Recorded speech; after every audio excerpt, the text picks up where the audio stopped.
To start with, Mr. the Speaker, sir, I think I have to clear out something with regards to the appointment committee, because I've been hearing members saying that the Labour Party apparently scrapped the appointment committee under the Prevention of Corruption Act. I will ask Honourable Tilak to go and look in Hansard. You know, there was a judgment, the judgment of Bada against Bikari. And following that judgment of the Supreme Court, the judges, two judges made serious remarks against the then, well, he was commissioner at that time, of ICAC. And then the Prime Minister, Honorable Paul Béranger, he was the leader of the opposition, wrote to the President of the Appointment Committee, asking him to call for a meeting of the Appointment Committee to look into the allegations or whatever has been said by the judges against the Commissioner. And the President at that time refused to call for a meeting, saying that he was the one who decides when to call for a meeting. This is in Hansard, go and check. And this is why, when the Labour Party came in power, they scrapped the Appointment Committee because it was not working. This is the reason why the Appointment Committee was scrapped. Let me come to my speech. And there's another thing. Honourable Tilak said that, you know, the DPP, he can still, you know, discontinue investigation at any time. Honourable Tilak is a lawyer. Tell me, how is the DPP going to discontinue proceeding if he doesn't have the file? How is he going to do that?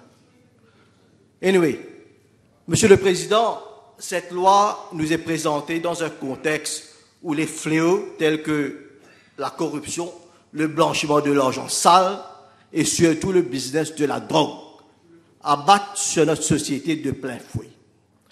Nous sommes impuissants devant la situation et on a l'impression que le gouvernement et les autorités concernées sont dépassés par l'ampleur et la gravité de la situation.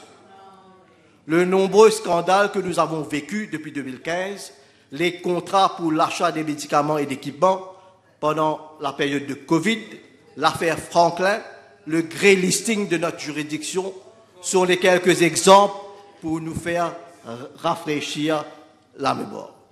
Mais on aurait cru que le gouvernement allait se ressaisir et qu'avec le Financial Crime Commission, on allait finalement remédier à ces failles.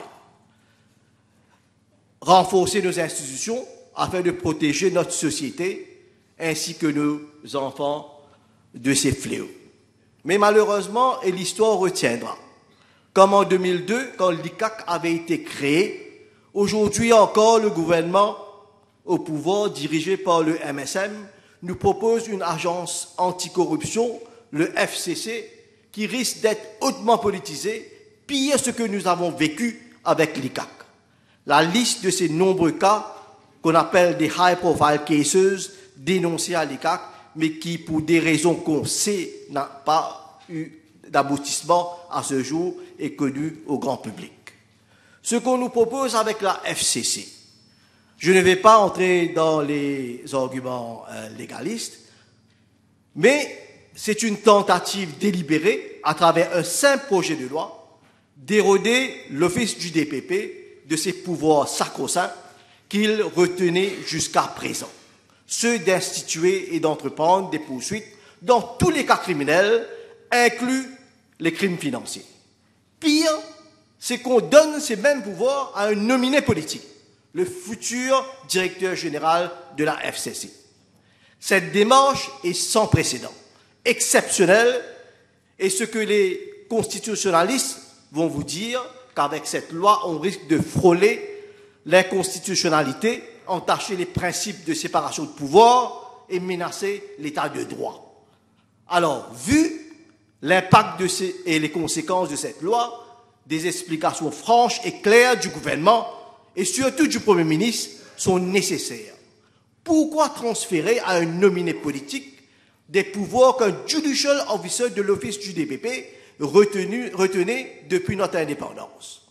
J'ai beaucoup écouté au discours des différents membres du gouvernement et du Premier ministre pour chercher là où les réponses, mais personne n'a donné une raison valable pour ce transfert de decision making.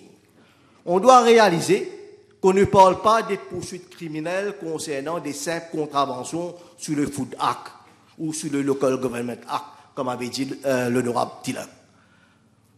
On parle là de la fraude, de la corruption, de blanchiment d'argent, et ces offenses sont accompagnées par des peines d'emprisonnement lourdes de 10 ans. Et on le sait très bien, tout comme le Premier ministre, si ces poursuites sont, je dis bien, si ces poursuites sont politiquement motivées, le dommage que ça peut créer à la réputation d'une personne. J'ai même entendu certains membres, et même le Premier ministre, citer les rapports de ESAMLAG. Les rapports de la ESAMLAG, le Mutual Evaluation Report, les recommandations de la FATF, du UNODC, et même les conclusions du rapport Lam Shanling sur la drogue, dont le Premier ministre avait fait mention, ne montrent pas du doigt l'office du DPP, non. Ils montrent du doigt à nos Law Enforcement Agencies, qui est l'ICAC et la police en particulier. Et aujourd'hui, on est en train de glorifier l'ICAC en lui donnant plus de pouvoir. Et strip down les pouvoirs du DPP à des simples poursuites criminelles. C'est le monde à l'envers. Et en plus, vous osez donner des pouvoirs de poursuite à une institution qui a failli, qui fait du selective investigation, comme a bien dit la magistrate Bola dans l'affaire Molnupiravir. Et quand on critique cette loi, on nous traite d'antipatriotes. Au contraire, vous devez nous remercier.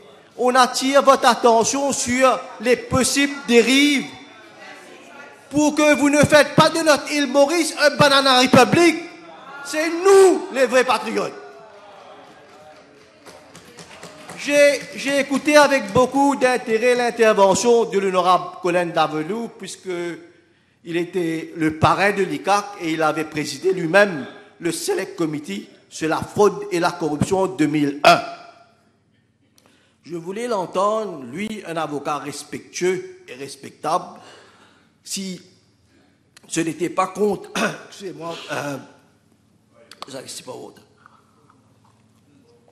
Si ce n'était pas contre le principe d'impartialité pour qu'un enquêteur, la FCC, se saisine lui-même le pouvoir de décider si son propre enquête a débouché sur un prima facie case qui mérite d'être poursuivi en justice. Et l'honorable Colin Davelou trouve ça normal. Mais dans ce cas-là, je vais retourner l'honorable Colin Davelou, pas à l'époque de la Deuxième Guerre mondiale, comme il avait fait référence pour justifier cette loi, mais à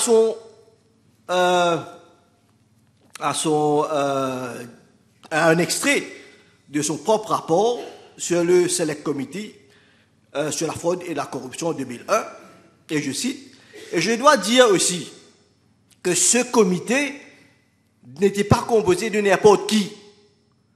C'était composé des signaux membres de cette auguste assemblée, y compris l'honorable Colin Davelou lui-même, l'honorable Alan Ganou qui est là présent, l'honorable Anil Gayan, le Attorney General, M. Leung Ching, et allons voir qu'est-ce qu'il disait à l'époque, en 2001, sur les pouvoirs du DPP. Parce qu'à un certain moment, on parlait même de donner à l'ICAC les pouvoirs de poursuite, comme on propose dans cette loi aujourd'hui. Et regardez ce que l'honorable Colin Davelou de 2001 avait dit. We have read, tous les membres, we have read with alarm, s'il vous plaît, the considered opinion of some commentators who feel that ICAC must shoulder its responsibilities all the way and itself conduct the prosecution of cases it has investigated. Ils ont considéré avec alarme ce que les commentateurs avaient proposé. Et leur réponse a été « We do not agree ». Alors en 2001, l'honorable Colin Davelou n'était pas d'accord avec ce principe-là. Et pourquoi? Et avec raison. Il justifie. sa décision. Il dit, by virtue of section 72 of our constitution, the DPP has the sole and unfettered control over criminal prosecutions. Nothing, regardez bien ce qu'il dit, nothing that has been said can persuade us that an exception should be made in respect of fraud and corruption. We believe that it is to the DPP and the DPP alone to control what has been done by ICAC in the course of the investigation and to decide whether the investigation should result in a prosecution. Il continue, il dit, the DPP is a highly respected institution in this country. The DPP's decision may be found to be wrong, but the DPP must continue to act independently. To immerse the DPP in concurring to parts of the investigative process is to cloud the DPP's judgment from the very start. C'est ce qu'on est en train de faire. On est en train de cloud la décision du directeur général de cette commission right from the very start, because he himself will be investigating and he himself will be deciding whether there is a prima facie case for prosecution. Et regardez ce qu'il dit à la fin.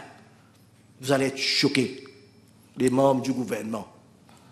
It would also be wrong to concentrate into ICAC the task of intelligence gathering, investigating, and prosecuting at the same time.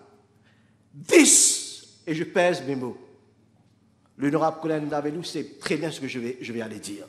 This would lead to the creation of a monster who would soon get out of control by reason of this over-concentration of power. Le Select Committee Report de Ivan Colin Navelou. Ça va créer une monstre qui va get out of control. Mais ce monstre-là, heureusement, il est sous le contrôle du Premier ministre. Le monstre qu'on va créer, avec le appointment qu'on va faire, ça va être sous le contrôle du Premier ministre. C'est bien. Mais l'honorable Colin Navelou avait bien raison en 2001. Because there is one simple and basic reason why the power to prosecute should remain with the DPP. It's because the DPP is not a political nominee, but an independent judicial officer. When he takes his decision, he acts in the public interest as per the code for prosecutors in order to uphold the integrity of the judicial system. And he does so without fear and favor. He is only answerable to the Court of Justice, not to government, not even less to the Prime Minister. It is on the same principle that he proceeded when he decided to institute proceedings against the current Prime Minister and the former Prime Minister. And it is on the same principle that he proceeded when he decided not to prosecute Honorable Juman. So, and what criteria is the Director General of the Commission going to follow? You know what criteria? Your political affinity. This is the criteria he's going to follow rather than public interest. So, the Speaker, I won't take long. What is also alarming is with regards to the fact that the Director General will not have to account for some of the cases where he decides not to prosecute. There will not be any transparency on cases he decides to discontinue. They were talking about the Operations Review Committee. It was being headed by a retired public officer. And I remember the retired public officer was scared of the commissioner. Couldn't even ask him about the cases. And this is why the Labour Party amended and introduced Section 47 for the commissioner to report to the DPP on all cases that he decided to discontinue.